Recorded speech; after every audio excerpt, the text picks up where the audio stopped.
between 0 and 1, and the inverter voltage must be between 0 and 6 volt. So these are the constraints. XT and UT are the constraints. Okay? So now we are going to solve it. It's a very actually interesting example that shows that how we can actually proceed or embedded the model predictive in the control of the converter.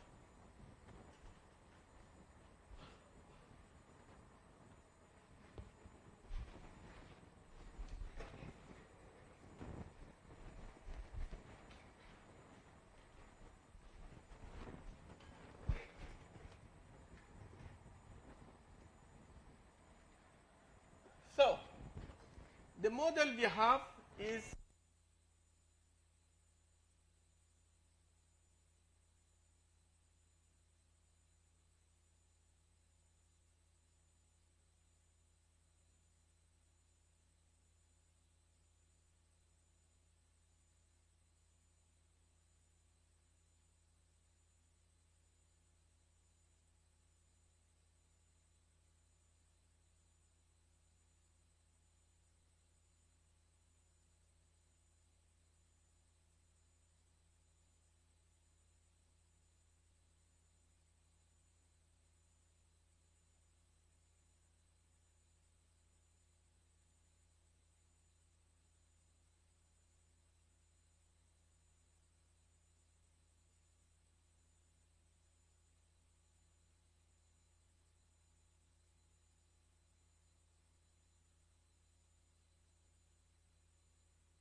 without actually answering my questions, okay? So it's better for you and the class listen carefully. You will get back again? Yeah, okay, good. Should we wait? Wait, okay. You know it? Okay, good. So this is the objective function. We notice that we have and this is duty cycle. So you probably know better than you that we need to tune the duty cycle, and based on that, provide the output, okay? So duty cycle between 0 to 1, then can be 0 0.1, 0 0.2, 0 0.3, 0 0.4, 5, 6, up to 1, okay? So now we actually, by random, we said that we start from 0 0.5, so our duty cycle is 0 0.5, and we are going to see what is the value for objective function. So based on that, we said that if we replace the value for the x, so x1 is equal to this equation I mentioned here, and then we replace the x1 to x2, so we get the x2. We replace x2 to x3, we get this answer. So objective function, we replaced this value to the objective function. So we see that x1, we place -1, -5, 2. x2, 1, -1, 2. x3, 0, -1, 2. Plus 0.5, 0.5, 0.5. This is the duty cycle for any time. So it's a control signal. So by this, what is the value of this equation? Is equal to 77.75. Okay? So this is if our duty cycle is equal to 0.5. Now test 0.6. If we follow the same, then the objective function are the same, but the only thing is that different from here, which we consider 0.6. So if we replace again with the same function, then we reach to value of the j equal to 75.75 for duty cycle 0.6. So how it can be calculated? So we have this objective function which is always the same. So this is the objective function we had, and for the next one 0.6 also the same, and then we have the same function also, and we replace x1 is equal to x0 plus u0. So u0 is 0.6, x0 is equal to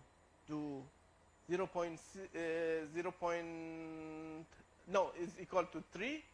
So totally will be calculated x1, and x2 is equal to -5, minus 0.5 times to x1 plus u1, and then it goes to next step. So by this we can calculate the value for, look at here, x1 is equal to 0.5 x0 plus u0, x2, then this can be used for the x2, and x3, this can be used to x3. So if we replace in the function, we see the value will be equal to 75. So at least if we are going to compare 0.6 duty cycle 0.6 or 0.5, which one is better? This is 75. This is 75. Sorry, yeah. No, I made a mistake here. It is 82 point. No, it's the same. So probably something happened. Sorry? Now 77 is this one, and it's 75. So if you are going to compare this one, what is the best answer between 0.5 or 0.6? Why? The value is smaller. Okay? So we minimize, our minimum value is that one. And then you can at home try for the 0.7 and 0.3. So we see that 0.7 is 78.3 and 0.3 is 82.0.4. So the best answer between these four duty cycle is equal to 0.6. So the answer will be, so if we provide 0. Equal to 6, at least we have the minimum error. So, but it doesn't mean that they are optimum. We just consider 4 operating conditions, so it can be more. So now we see that if we have this step, each from 0.1 to 0.2, 0.2 to 0.3, 0.3 to 0.5, up to 1. We see that we should proceed 10 operating condition. And if we go one by one, it means that 0.01, 0.02, 0.03, we get a better answer, more accurate answer. But it takes more time. So we need the more stronger processor to process. It's faster. So this is one thing that we should consider. You cannot say that, you know, my step time is 10 minus 6, but if go to 10 minus 8, it works well. No, processor that's not working in the hardware. So you should actually find the optimal operating condition also for the hardware operation. But one time, again, is there anything that you feel you didn't get it? Is it?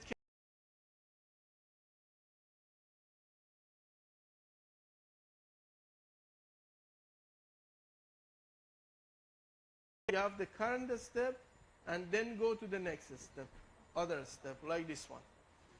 So if your horizon step is 3, you have to consider 3. And if it is 10, you go 10. But the problem is that you cannot predict lots of actually longer horizon because it has a limitation. Any questions so far? No? Yes? Yes, sir.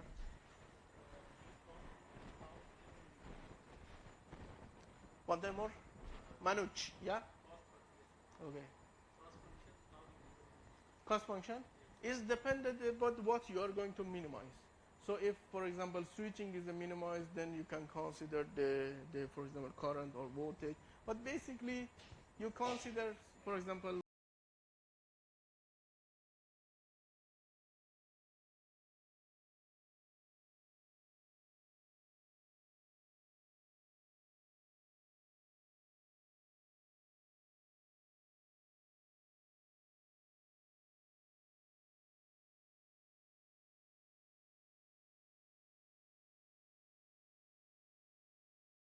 outage happening.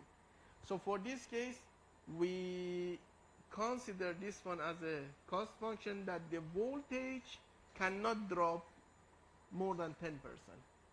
So we reference is, for example, if 400, we see that X or V minus 360, this is our cost function, power 2. So it depends on which part of the system is going to be controlled. Or you are going to inject the current, then you can actually put the limitation for that one, so that my current is limited by that. So I minus that limitation is the cost function. So, and by this you can limit lots of things.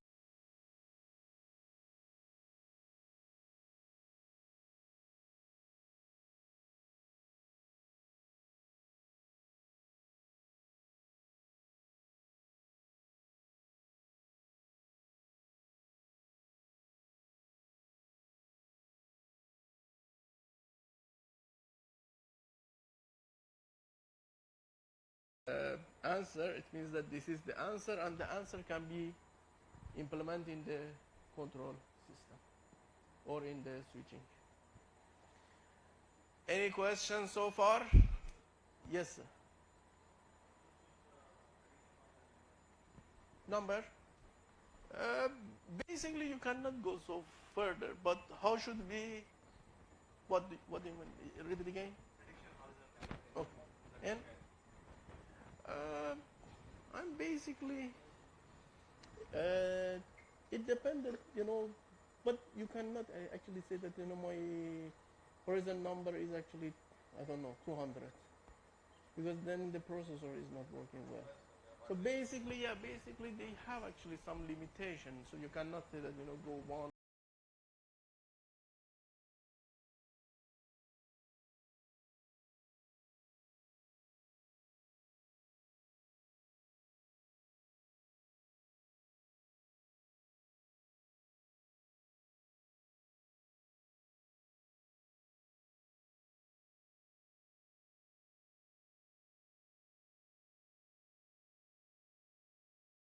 Publish a paper and use the continuous mode, and I really was surprised that how it's possible with the continuous mode. I didn't study his paper, but they did develop something like this. So basically, it depends on where you are going to use and how much accuracy do you need it. Yeah. Mm-hmm. This cost function is not for the real system. This is just for the basic actually. But real system we have also similar like this. Okay, the example. Then, but at the end in real system, you should provide by coding. And then anything changing, you should see it. Otherwise, this type of is like the alphabet of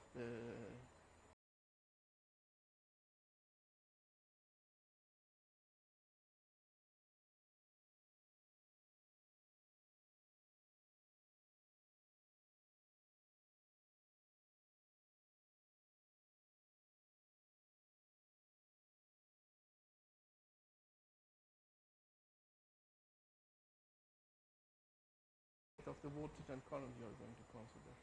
And then one thing is that you should tune it probably by implementing another actually optimization in the control loop, because this weighting factor calculation is not that much easy. So for this, they basically use nowadays one of my PhD students is working in quantum computing to optimize it, then pass it to MPC.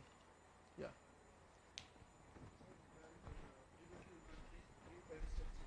Yeah. Yeah. No, you can go further, but at the end, I'm saying that the procedure will be a little bit time consuming. Yeah. Yeah. Yeah.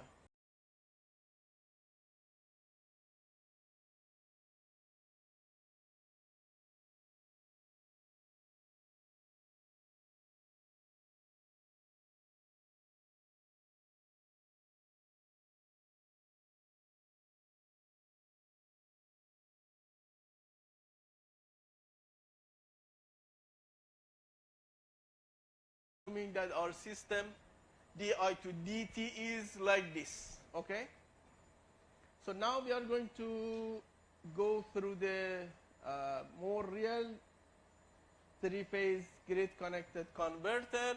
So you can put whatever you want here based on the R, L, V, whatever you define in the grid-connected converter as we discussed. But we are going to find the best answer for this system. So initial value is I0 is this one, U0 is this one. And now we are going to solve it. You have two options. One, I explained to you.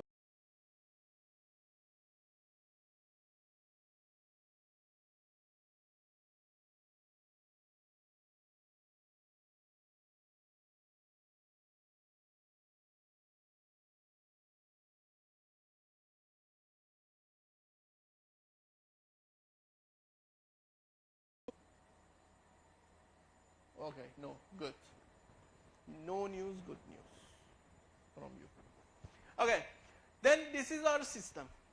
We have x dot equal to a x plus b u. Do you agree by this? We have also this initial current and control output, input, sorry. So then we see that I k plus 1 is I k plus b u k. And when we get back in the beginning, we see that the converter, this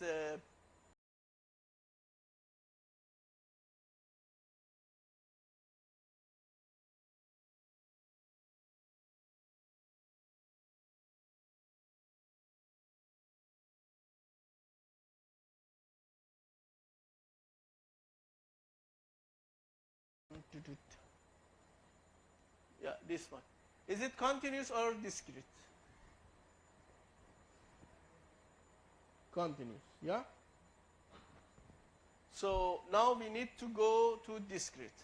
So I cannot explain how we can, but you can actually use this equation, just transfer this one by this. So discrete of A with AD is by this equation, and BD can be calculated by this equation.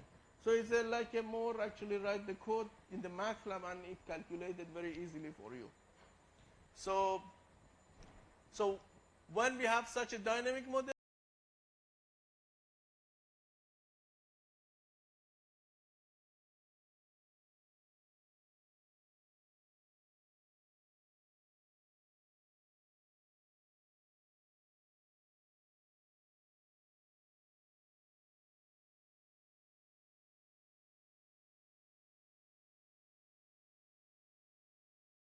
from this discretization.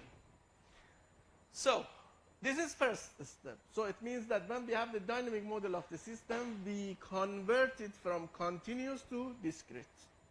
And the next, we calculate the next stage. So we have A k plus 1 is A k plus B u k. So I k plus 1 is A I k plus b u k. Okay? So it means that if we have the value for k equal to 0, we can calculate the k for 1. Yeah?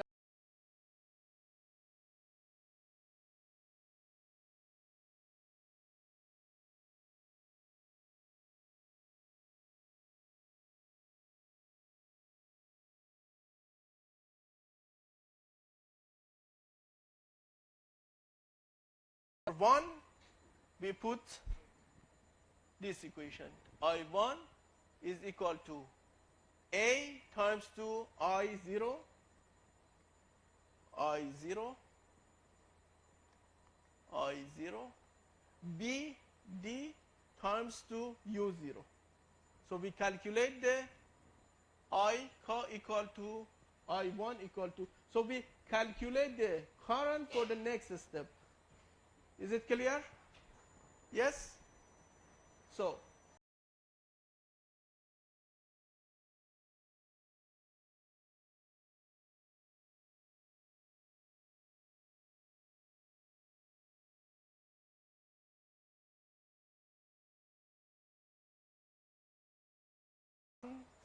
I k plus 1 is equal to A I k plus B u k. So if we go to 2, it means that k is equal 1 plus 1 is 2. Okay? So I2 will be this times to I1 and this to U1. Okay? So by this you can calculate the next step. So you can go to 2, 3, 4, 5, 6, 7 and predict if you are sitting here, what is happening here if you go. Okay?